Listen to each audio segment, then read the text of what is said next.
কালো গেঞ্জি গায়ে পুলিশের সামনে বুক টান করে দাঁড়ায় আবু সাইদ।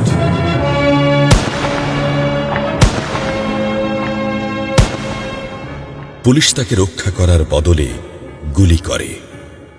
ঠাস ঠুস কয়েকটা গুলির মধ্যে একটা গুলি লাগে তার কোমরে।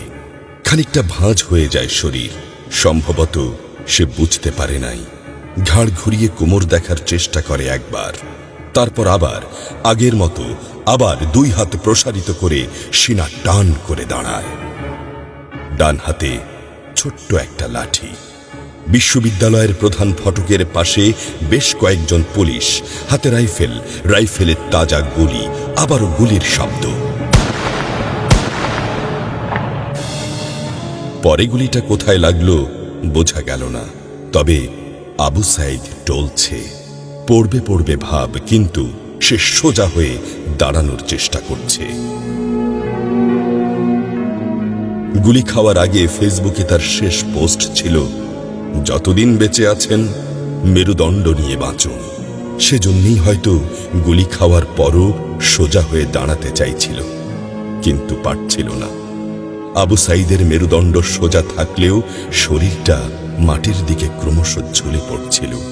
সবুজ জামা পরা বন্ধু এগিয়ে আসে, পুলিশের গুলির ভয় ডর পাশে রেখে আবু সাইদকে ধরে।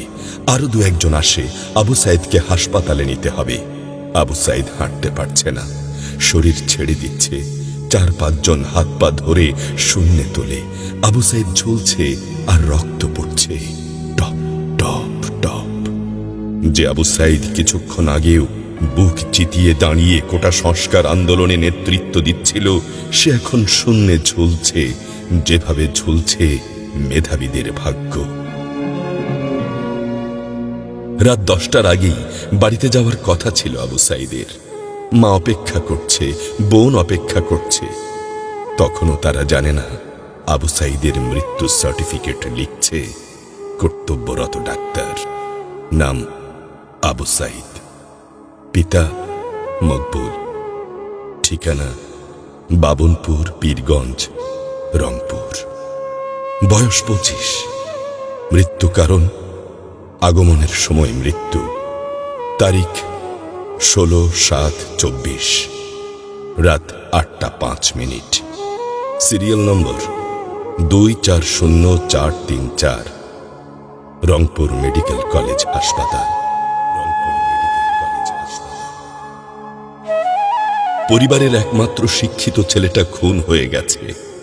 মা যখন জানল দুনিয়া কি আর ঠিক আছে তার কাছে, বিলাপ করে বলে, আমার ছেলেরে চাকরি না দিবি না দে, গুলি করলো কেন? বোন সুমি আর্তনাদ করে বলে, 3টা গুলি কেন আমারে করলো না? আবু সাইদ ফেসবুকে আরো লিখেছিল, যদি আজ শহীদ হই তবে আমার নিথর দেহটা রাজপথে ফেলে রাখবেন। ছাত্র সমাজ যখন বিজয় মিছিল নিয়ে ঘরে ফিরবে, তখন আমাকেও বিজয়ী ঘোষণা করে দাফন করবেন। একজন পরাজিতের লাশ কখনো তার মা বাবা গ্রহণ করবে না।